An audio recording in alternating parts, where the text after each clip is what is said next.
Hello students, today our topic is compounds of the group 14 elements। जो group 14 element हैं उनके कुछ हम कंपाउंड के बारे में स्टडी करेंगे, उसी को आज हम देखेंगे। तो सबसे पहले क्या आता है हमारा कार्बन डाइऑक्साइड। कल हमने कार्बन मोनोऑक्साइड पढ़ा था, आज हम कार्बन डाइऑक्साइड के बारे में पढ़ते हैं।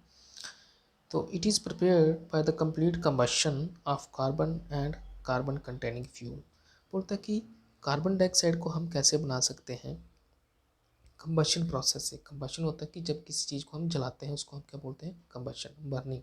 ठीक है, तो किसकी बर्निंग हो, कार्बन की बर्निंग हो या फिर वो वाले मटेरियल जिसके अंदर क्या होता है, कार्बन एज ए फ्यूल की तरह काम करता है। ठीक है, जैसे हम किसी भी चीज़ को जलाएंगे, जैसे हम पेट्रोल को जलाएंगे, लकड़ी को जलाएंगे, तो उसमें हमें क्या निकलता है, कार्बन डाइऑक्साइड बन जाता है।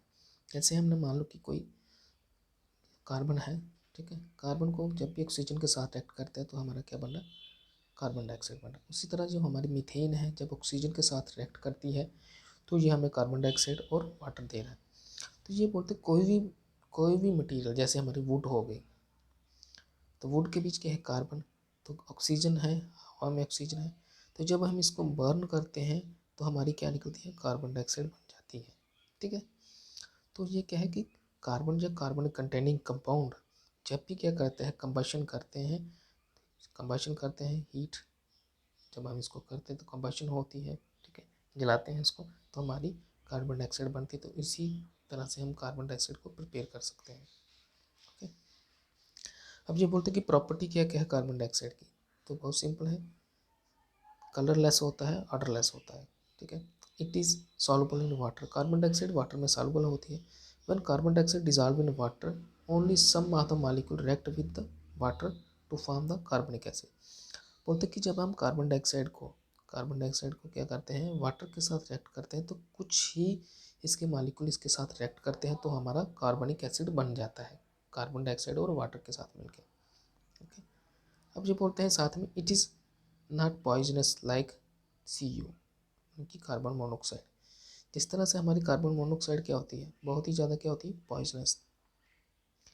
पॉइजनस होती है, लेकिन जो हमारी कार्बन डाइऑक्साइड है वो पॉइजनस नहीं होती है।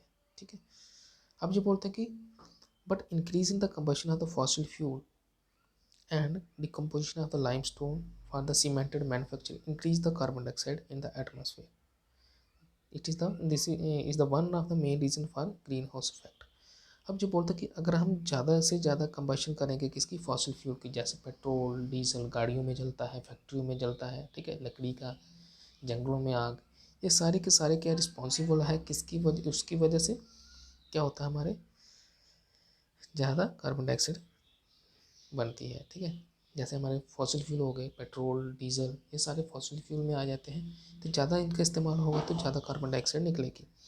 साथ ही में ये बोलते हैं कि अगर हम क्या करेंगे, लाइमस्टोन, ठीक है, लाइमस्टोन जो कि सीमेंट की मैन्युफैक्चरिंग के लिए इस्तेमाल होता है, अगर इसका ज़्यादा इस्तेमाल करेंगे तो उसकी वजह से भी हमारा क्या होगा, ज़्यादा कार्बन डाइऑक्साइड क्या निकलेगी और हमारा एटमॉस्फेयर में क्या हो जाएगा, ग्रीन हाउस इफेक्ट क्रिएट होगा।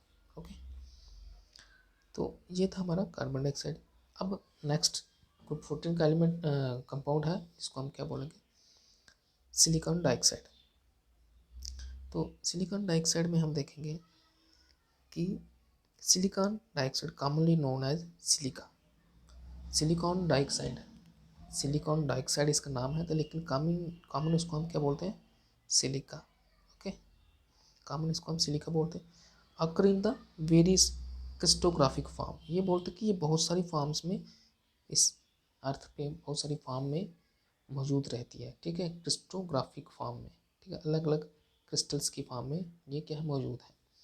अब इसके कुछ एग्जांपल हैं, जैसे क्वार्ट्ज, ठीक है, क्रिस्टोबेलाइट, ठीक है, थर्माइट, ये क्या है, किसकी फॉर्म्स है सारी, ये सिलिका ऑक्साइड की, सिलिकॉन ऑक्साइड की, ये सारी फॉर्म्स हैं। ठीक है, okay, some of the crystal forms of the silica, ये सारी की सारी क्रिस्टलाइन फॉर्म है किसकी, सिलिका की, जहाँ हम बोल सकते हैं सिलिकॉन डाइऑक्साइड की।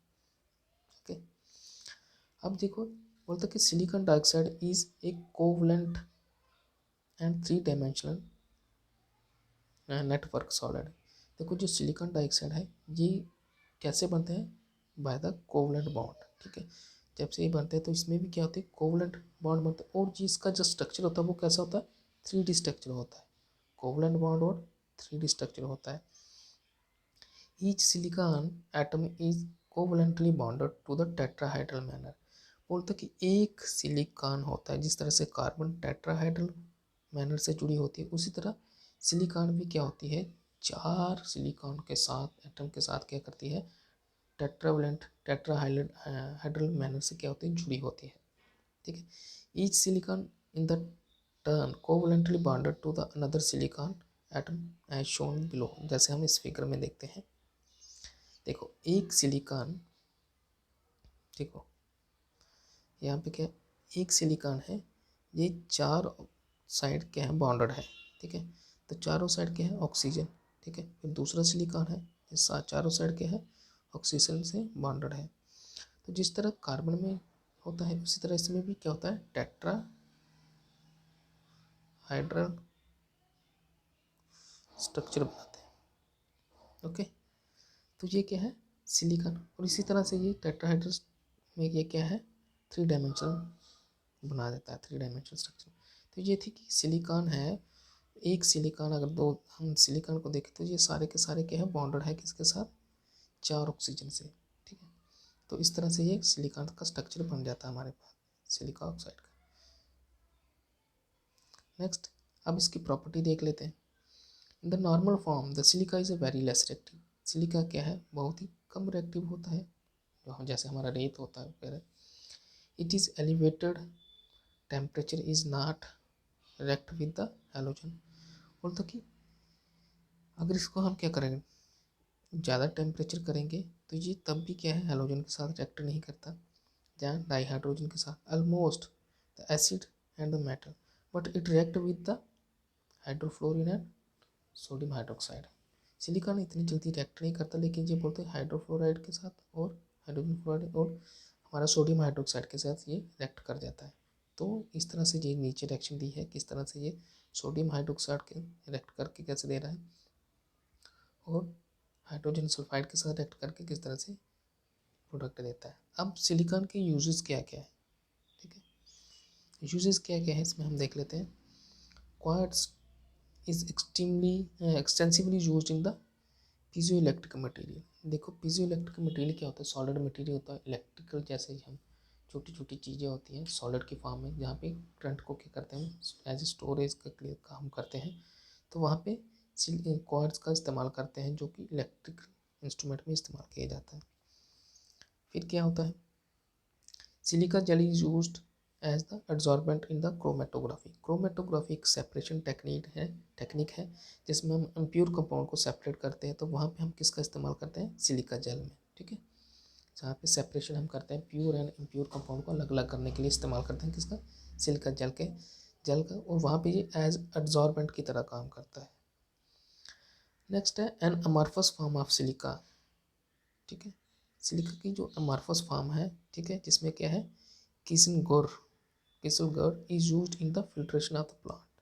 ठीक है, सिलिका की एक फॉर्म है किसलगोर, वो कहाँ एज ए फिल्ट्रेशन की तरह काम करती है, किसमें, बहुत सारे प्लांट्स में।